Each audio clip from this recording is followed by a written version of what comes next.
I've never met an influencer that had just like an easy time monetizing their audience. It is always like one of like the hardest pieces of like being an influencer is like, how do you maximize just like the monetization of this thing that you've built?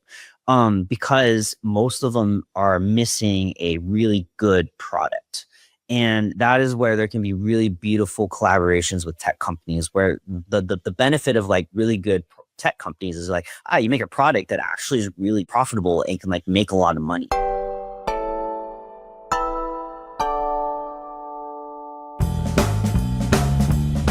Hello and welcome to Confessions of a B2B Entrepreneur. My name is Tom, your host, and today we have a big episode. So this is actually Fame's roughly 10th client, Koby, who was like head of growth of the company called Rupa Health, built probably our most downloaded podcast to date. And Koby was responsible for it, as well as leading Rupa Health's growth function for around 5 million in lab revenue to 75 million. We go into this in the episode. And the podcast was a big part of that specifically. And what I loved about this episode is their ability to integrate influencers into their content creation programs and then also monetize the content creation programs to produce a negative CAC. Epic. Here's something I think is very important in B2B right now. So please tune in if you want a podcast like this or like Rupa Health's podcast. It was called the Root Cause Medicine Podcast. Please go to fame.so and request a proposal. Let's jump into this episode with Koby now. Koby, welcome to the show. Thanks, Tom. Excited to be here. So we're going to dig into a B2B growth strategy, and then we're going to see what you learned from that and what you're doing now in the B2C realm. I love it. I'm excited to do this. It's been a hot minute. Yeah, we actually met, I think it was 2021, so like 4 to 5 years ago, where Rupa Health, which is Koby's ex-business, were I think maybe like client number 10 of Fame. And probably, I think, in terms of downloads, definitely one of our most, if not the most successful podcasts. And so we're going to dig into what you did and how you did that. So I think it's probably good for you just to give context on the Rupa, like what the Rupa business was, and also the journey, because recently acquired, I understand. So let's do that. Then let's move to the podcast. Okay, so for everyone listening, Rupa Health is a lab platform for doctors. We're a 3-sided marketplace. So our primary users is doctors who are ordering lab tests. We also service the consumer who takes the lab test. And then we also have the lab company who is the supply of this marketplace. And the company was founded, I think it was like 6 or 7 years ago, right? And then your role was, were you always CMO or head of growth? Yeah, so I also came on board Rupa when we were about 10 people. One of my best friends, his name is Ben, was one of our co-founders, and I just fell in love with the whole founding team. I came on board when we were about 10 people. I was the very first growth go-to-market person. Ended up scaling us from about 5 million a year in lab sales to over 75 million a year in lab sales in about 3.5 years. Ended up building I think almost like a 50-person team in my department. So that spanned marketing, sales. We also built out a university with Rupa University. I led all of our laboratory BD efforts. And then my favorite piece of this tiny dominion was our media empire. So we had a top 10 medical podcast. Thank you, Fame. We also had a medical magazine where we had just, I want to say almost 50 to 60 like medical contributors like writing articles for us. At our peak, I believe we're pushing out almost 200 articles a month. And we built up about 500,000 social media followers. So we had our hand in a lot of different pies. And so first an observation, what I saw while working with you, because initially it was like, I think me, or like you are our main contact, right? But quite soon after we started working together, we kind of got delegated to someone else in your team, which I think is a big learning, because how are you going to lead a team ultimately of 50 marketers without like delegating things? Like you kicked off the project, got it rolling, and then you delegated to somebody else. So would you say that was something you were actively doing in order to scale the team? Yeah. So you know where that comes from? When I was 19, I was running like another company. My very first company I started was like an online hippie shop. And we like built up like 500,000 followers, and we're just like driving like Facebook traffic to like sell like drop ship goods basically. And I read the 4-Hour Workweek book, and I was like, this is excellent. I can do like 40 hours of work in like 4 hours. I think my fatal flaw was, instead of like kicking my feet up in a beach somewhere, I then just kept working 40 hours a week, but applied all those same concepts. It's just like, how can I like leverage myself and get scale? So I got very good at that early on, of like figuring out, cool, where is my zone of expertise and like superpowers? And then what are the things that I can like give to someone else? And even if they do it 80% as good as me, just like, what are the things that I can like move off my plate? Um, so yeah, definitely hired people to do things that they were better than me, hopefully at doing them. And yeah, no way we would be able to accomplish as much as we did if I was the one that was like constantly doing all the things. I I think also I have this tendency as a manager. I describe the way I build things as like layers of an onion, where I will get super into the details of whatever it is that I'm like building out. So maybe we'll start with Facebook ads, and I'll be like very hyper focused on what's our creative and what's our strategy and our audiences. And then we'll like get it chugging and running. And then I'll just like completely hand it off to someone, and then not even think about it. And then I'll like move into Google ads, and then I'll move on to like influencers. And then I'll move on to like, hey, we should start our own podcast. So I'm very hands-on when we're like setting something up. And then I'll hand it off and just like forget about it for months. And people will be like, does Koby hate me? Like, why isn't he talking to me? And it's like, because you're doing your job well. But yeah, I probably is crazy for the people that work for me, but that's definitely my management style. That is learning number one. And because typically that's taught to our entrepreneurs, but actually it should be taught to anyone like building a function, especially a fast growing function in a business. Let's move on to what I think is going to be learning number two, which is your guys' view on how media should be profitable. Yeah. So we look at media as just an asset. I think that it's really cool because you can use it as a way to drive down your blended CAC. When your assets that are driving users for your core product are also able to make money, you can have like literally negative CAC, which was like one of the beautiful things about a number of different things that we did at Rupa. And yeah, I take a lot of inspiration from like The Hustle and Beehive and just like all these like newsletter businesses and stuff. I think how HubSpot acquired The Hustle is really freaking cool. Is like they built out this like giant newsletter thing, and then like it got sold for like millions of dollars. And yeah, there's definitely a piece of me that was like, we can just build a giant media org here.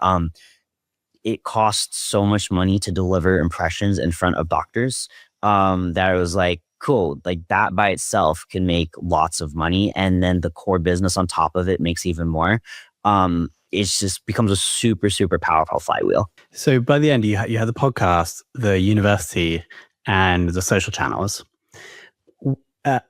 Let's say in the final like a year or so of the business before you sold it, and if you're happy to share as well, were those three things, as far as you could tell, profitable in terms of ad dollars against the cost for production?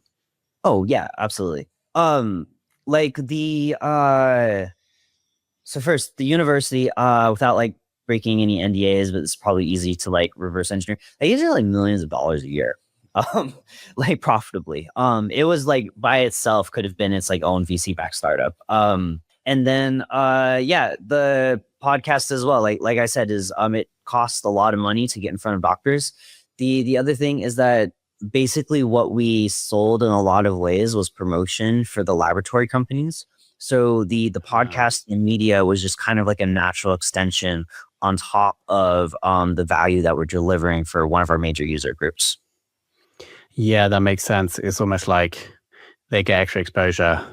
Like you're delivering them the tests, I believe, and then you can get them more exposure if they advertise through your media channels. So you guys are almost like a media business as well. Exactly. Because the labs would constantly come out with like new tests, and then they want to get that in front of their audience, which is the doctors. So we would bring doctors on the podcast or to come talk about the tests, and then be able to like highlight all of that and do it in a way that's like not super pushy, but was able to just like nicely insert like, hey, this thing that you really care about for this like new mold test or hormone test, this new lab just came out with it. Here's how it can make you a better doctor. So yeah, it was good content, and it was really valuable for all parties. Another thing I thought you guys do well is working with influencers to help create the content. For example, you had a number of hosts for the show, and all of them these like super engaging doctors that also had audiences. And I think with the university, you probably also had like experts slash influencers involved. So, well, what are your thoughts there, and how do you actually get these people bought in and involved? Yeah. Okay. So I'm gonna take this from the top down, and I don't know if you know this, Tom, but this is where like why we started a podcast. So the story of growth at Rupa, like we started with like Facebook ads, and then we like capped out our volume, and then we moved on to like Google ads, and we capped on our volume. And then one of the next things we did was we moved on to like influencers. So we started sponsoring Dr. Mark Hyman, who's one of the founders of functional medicine, and he has a very large podcast himself. And it was a ton of money. I was like shitting myself, if I can say that on this podcast, when we like first started it, because I was like, if we don't get, I think I'm gonna get fired if like this doesn't return like users for us, because there's like a lot of money to sponsor each episode. Turns out it was like one of the best things we ever did. Like drives tons and tons of users, really, really good for like brand and credibility. Really hard to track, but just it was driving so many users, we could like still ask them where you heard about us, and we're able to like show ROI. And it got to the point where I believe we were sponsoring like almost every single episode, like 3x a week. Like I don't know what his like ECPMs are anymore, but it's like $500 per 1,000 like impressions. It was like a lot of money. And I was sitting to myself thinking like, dang, sure would be great if like Hyman was just part of the team. Like shout out to Function Health for like figuring out how to do that. Like that was probably the right move of like get him on board, give him like 20% of your company, and like let him just like go to town. I have found that it is really hard to hire doctors or hire influencers at that level. I think like even with Function Health, they don't have him there full time. He's just kind of I don't want to speak to it too much of things I don't know, but you can't get him full time. So you go a step down.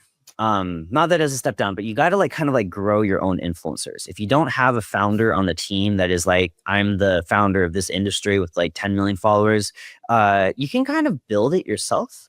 So that's where we like basically we're looking for people that were super, super smart from like a clinical point of view. Were at the top of their field, wanted to be an influencer, but like weren't quite there at like the superstar level yet.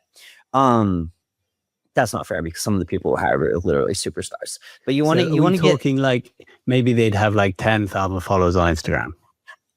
Yeah. So when we started, we brought Dr. Carrie Jones on board, and she had hundreds of thousands of followers. Which is like she's definitely a superstar. Like she is queen of hormones. But she's not yet. I think she will be, but she's not yet at like the Dr. Mark Hyman level of like millions and millions of followers. So it was at this perfect level where like we could like barely talk her into like coming on board. It took a lot of convincing. And just sorry to jump in. When you say on board, do we mean like full-time employee, like freelance contract just to host a podcast? Yeah. We brought her completely on board, like employee, full-time in all the meetings and everything. I think it's one of the ways that people really mess up when they do influencer marketing is they try to do this like cash pay thing. And I've just always seen it work better if you can get them on the team. Just briefly tying this into what we're doing with my current company at Sunflower. We brought on Eric, who's our in-house influencer now. He's our VP of sobriety. He has like 2 million followers on like TikTok and Instagram. Way better than trying to like go and find a bunch of small influencers and paying them like $500 per post or whatever. And quickly on that, first shout out to Sunflower. We're going to get to that later in the episode. Will be linked below. What is the deal? Because obviously Eric and Carrie, when they came on, had spent maybe years building up their own audience. In that employment contract, do you have some kind of agreement on what they have to post? Like, will they just post, like advertise you to their existing personal audience? Okay.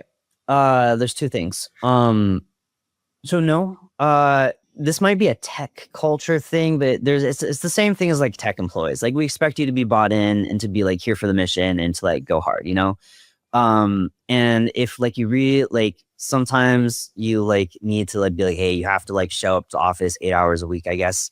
But if you can like get away from that and be like, hey, this is your life now, like that can be much more effective. Um, and obviously there's nuance to that with everything. Uh, I think the thing that most people miss is like you want them to be like really bought in. Is they're humans. People care about more than money. They care about mission. So like both Carrie and Eric, like they really cared about what we were doing. So it wasn't just about like the cash and dollars, but they're very bought into like with Sunflower, like we're like trying to solve addiction. It's like, yeah, it's a really powerful mission if like that is like one of the things you really care about. And for Carrie is like, she really cared about like functional medicine and like hormones. And it was a chance to like come and do really cool work and be able to like help a lot of people. So that piece is really powerful. The second layer is that all influencers like struggle to monetize their audience. I've never like, no matter how big they are, I've like, even like at like the Kardashian level, I've never met an influencer that had just like an easy time monetizing their audience. It is always like one of like the hardest pieces of like being an influencer is like, how do you maximize just like the monetization of this thing that you've built? Because most of them are missing a really good product. And that is where there can be really beautiful collaborations with tech companies where the benefit of like really good tech companies is like, you make a product that actually is really really profitable and can like make a lot of money. So then when you like bring in an influencer, it's like, cool, you're no longer trying to like slack your like t-shirts or like branded supplements or something. It's like, oh, cool. Here's like a tech product that like really prints cash. And then that is cool. Now we have like a mission that we care about. We have a way to like really monetize your audience, give them equity. So they're like bought in on the company. And like when you do get acquired one day, like they walk away with like a lot of cash. The combination of that can be really, really, a powerful, situation. Makes total sense. So essentially incentivizing them with that employment contract like you do with shares, and it's just a much better way for them to make money. Makes total sense. Okay, so you were a big part of getting the media empire of Rupa Health to be profitable was by bringing on people that had like the talent to create the information, but also were bringing some of their audience as well. Is that accurate to say? Yeah, I would say the talent is the most important piece ultimately. You can pay for distribution, like go run some like meta ads. It's the talent piece is harder. Like if you can like bring in, like if you have the cash anyways, you can bring in really smart people, like, and if you can get them to create really good contents, that like goes viral and is really engaging and is like powerful for your brand. It is actually, in my opinion, it is easier to then distribute that content, than to find someone who's really good at creating it. How did you, was the university just written content? No. So Rupa University, where it started was users were asking, like they loved the product. And the number one thing they wanted to learn about the lab tests on our platform. So what we did was we started by bringing in like really smart doctors to come and basically do like a weekly webinar to like talk about it. But webinar is so not sexy from like a brand point of view. So we started calling them live classes. So we'd bring in really smart doctors, and doctors are very similar to software engineers in the sense where they like really kind of like nerd out on like super technical stuff. So we would bring in smart doctors to come do like super clinically technical talks about just like whatever it is that like really like fascinates them. I can't tell you how many conferences I've been to where like someone will do this like talk on like mold, and then they'll just get like a standing ovation at the end. Like that kind of stuff was like honestly kind of Latin to me, but just like really hits the mark for them. Come do like a talk on like H. pylori. So anyways, we started running that every week for I want to say like almost a year before we moved into the boot camps. And what we realized was that these were really great for like getting engagements, but it was really hard to get someone to adopt a new test. And like get the trust they needed to implement into their practice in like just like a 60-minute call. So we started introducing what's called boot camps. You can think of this like Lambda school for doctors, where we would bring in a really smart doctor. Like one of our best was like Dr. Casey Means. like co-founder of Levels, and have her come do like a 6-week boot camp on like metabolic testing.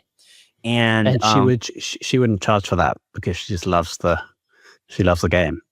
Oh, she definitely charged for the boot camp. So the boot camp we're paid is $400 to join the boot camp. We had a revenue agreement with her as well. And then so for the doctors who came, there was a financial commitment. So it was like, cool, I've like paid money to commit to learning this. I'm learning about it from like an industry expert.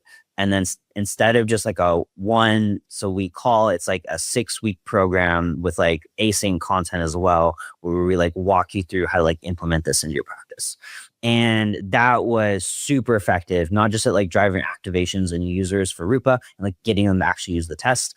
But like that by itself was like a very profitable business unit that reduced our blended CAC across all of our like GTM efforts. Because you were able to sell that to people that you're running paid ads to, to like get the money back. But then also that meant you could scale the paid ads to get loads of attention for like the content that you would put before it.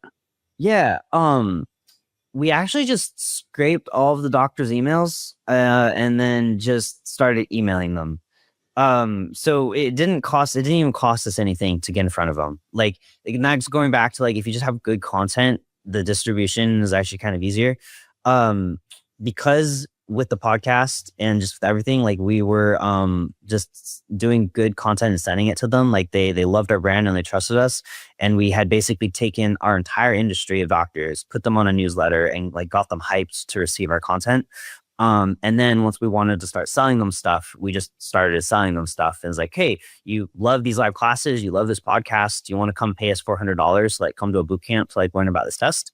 And so it is honestly all just lived off of a newsletter. Yeah, this is I totally agree. Like getting the content good enough and getting industry experts, like either hiring them like you guys did or working with them externally, I think is a key to doing that, because the marketer doesn't really know like what's really good for their ideal listeners unless they're like selling to marketers. So that for me is like a big insight. Let's quickly talk about the email thing, because obviously the doctors presumably were happy to get the emails because the content was so good. But did you get any pushback on just like cold emailing them? Not really. You know, most people do outbound and just cold email like so awfully wrong. Like I'm like running like a consumer company right now, and I can't tell you how like a consumer app. And I can't tell you how many people like spam me to death being like, hey, Koby, do you wish you could get 200 more leads on your calendar like every month? And I'm like, bro, I will take the call just to waste your time to have you like show up and pitch me on why my consumer app needs your like lead gen B2B service right now. And just get as far away from that as you possibly can. Like if you can send someone like a cold email that's like, hey, you care about this really specific niche thing, and I brought in like the world's experts to like come talk to me about that. Hit me up with that all day long. Like give me Andrew Chen giving me like a private masterclass on like the cold start problem. Yeah, send me that email. But like no one ever sends me that email. So if you just like if you just email people things that they care about, you're not spamming them. And like that is like the secret is like don't like just like immediately start signing them. Like give them like valuable content up front. And like that is why podcasts can be super, super powerful. Okay, presumably then you're also using like the podcast as a hook. Let's say you got a banging guest. You would use that as a hook in the first cold email. Yeah. So it was part of our cycle. We would do it. So we would send out 2 to 3 times a week, like a newsletter. Sometimes it'd be a podcast. Sometimes it would be like a live class. We'd kind of mix up a little bit. But yeah, podcast was definitely part of our rotation of just like, how do we deliver really great content to our audience to just get them to fall in love with us? What stage in the podcast life did you start inserting advertisements? Ooh, I don't remember exactly. You were probably, you probably pushed the podcast away at that point, you know, like that was out of your remit. I think it was after the Series A. I think it was, I don't remember when, but there was a moment where we were switching from paid to organic, and I wanted to bring down our blended CAC. Like one of the beautiful things about what we did at Rupa. It wasn't just taking us from 5 million to like 75 million a year in lab sales, or like increasing our user acquisition by like 4,000%. We cut our CAC by almost 2/3. So most companies get more and more expensive at scale, where each additional user costs you like more and more money to acquire. We went the complete opposite direction. And because of that, like the reason that happened was it was our investment in organic assets like our podcast and magazine, and it was our investment in having assets that would people would spend money on. So like ads for the podcast and magazine and Rupa University. Um, and I think that came in like after the A's. Like we were like heading towards the B or acquisition, or we knew that the direction we were going in, our unit economics were going to become more and more and more important. And the only way for us to like get to actual scale was to drive all of the blended CAC down. Makes total sense. And I bet the bankers or the founders, when going into like the acquisition talks with their showing the blended CAC coming down 2/3 over the lifetime of the company, were like that was a great thing. Okay, so let's transition then, because the company was acquired, you then left, and now have moved to the dark side. So let's talk. So first, please explain what Sunflower is. And then I want to see if any of the things that we've discussed are being used. We actually have already discussed one, the influencer, Eric. But Sunflower first, and let's talk about the marketing of it. So, okay, we'll start from top down. So, hi, we're Sunflower. So Sunflower, you can think of us as a toolkit to help you stay sober. Doesn't matter what you're trying to quit, whether it's alcohol or heroin or meth or sex or gambling. Sunflower, we have like a little AI sponsor inside of it called Sam, and we will convince you to stop doing drugs and to stop committing chemically assisted suicide. We've grown from 0 to over 100,000 monthly active users in about 6 months. We're an A16Z speedrun startup. I believe we just raised about 1.6 million in our pre-seed. And yeah, just getting started. Right now, we are a consumer company, but hold on to your horses here, Tom, because we might turn into B2B really fast. We also exist in a 3-sided marketplace. We have the user, who is like the person that's trying to get sober. We also have therapists and psychiatrists, and we also have the insurance companies. So we actually live in this like very like blended market where like who actually pays for addiction? It is like the hospital and like the insurance company. So even though we like enter this through the consumer, it's kind of like calm in my opinion, where you need to build the consumer brand. But then once you're like, hey, we're the largest app on the planet for how you get over addiction, then you can take that into hospital systems, into insurance companies, and like sell really large, like 6-figure contracts. No, so and where do the therapists come in? Because presumably they've been automated. So I'm definitely in the camp of a therapist with AI is going to be more effective than a therapist alone or the AI alone. The problem is that it's a supply constrained market.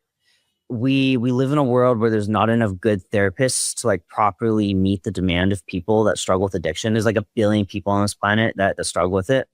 Go down to like Venezuela, and you know how many people specialize in like treating addiction in like Venezuela? It's like basically zero. We are steamrolling through continents in places in the world where we are the best option of care. And so I believe it's a combination. It's like the human is really important if you can get the human, but for large chunks of the world, it's just not an option. Makes sense. Let's talk about growth. And first about the influencer. Is Eric the only influencer that you brought on? Yes, Eric is the only influencer we brought on. Cool. And did you proactively be like, I want to recreate the Rupa golden strategy, and proactively go and find like a big influencer in the sober world? There's definitely lots of things that I'm borrowing from what we did at Rupa, but I'm definitely also taking like a first principles approach to just like, how does this really specifically apply for Sunflower? There's lots of values of having important, influential people on your team, no matter what your product is. So yeah, we definitely like, who's the biggest influencer in the space, and like, how can I like get them to like come work with us? And that was Eric. And so you just called DM him on Instagram? I did. I sent him an email. And then you just got chatting, and now he's a full-time team member. Yep. It's Epic. not too complicated. Hit them That up, is, get them bought in on what you're doing. Eric's a really, really freaking cool guy. Like obviously he's like very close to the space. Makes incredible content. And yeah, I'm incredibly lucky that he's working with us. got it. What's working best for user acquisition at the moment, if you're happy to share? Yeah, combo of Eric plus meta ads. And then just having a good product that people fall in love with and then share with all their friends. That's the key. Retention. Yeah.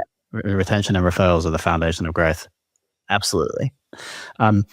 You again, like I come back to the influencer thing, because like your meta ads are just going to be so much more powerful if you have content from somebody who's an expert creator, and also maybe people even know when they see the ads, so like, oh, that's Eric because I follow him on Instagram.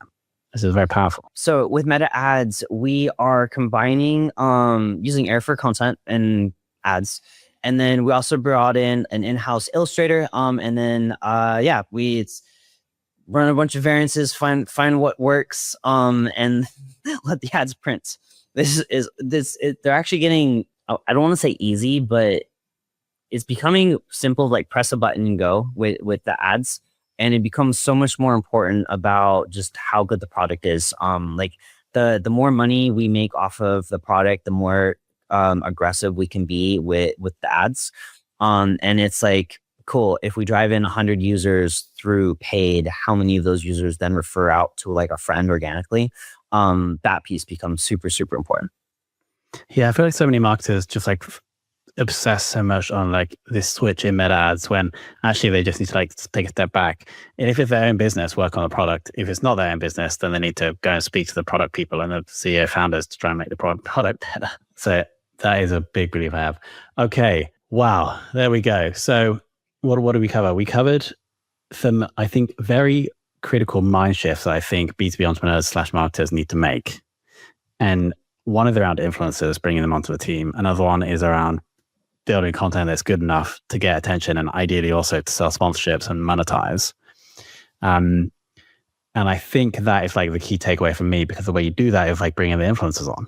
So this is something that I think we need to explore. I think something that you've done really well and that other people need to do. So Koby, we're going to link to your X profile. We'll link to Eric. We'll also link to Sunflower. Anything else we should link to or mention? If you're struggling with addiction or you know a friend or family that is, you can check us out on the App Store and the Play Store. You'd be really surprised at just how effective Sunflower works. Nice, Koby. Thank you for coming on. I love it. Thank you so much, Tom.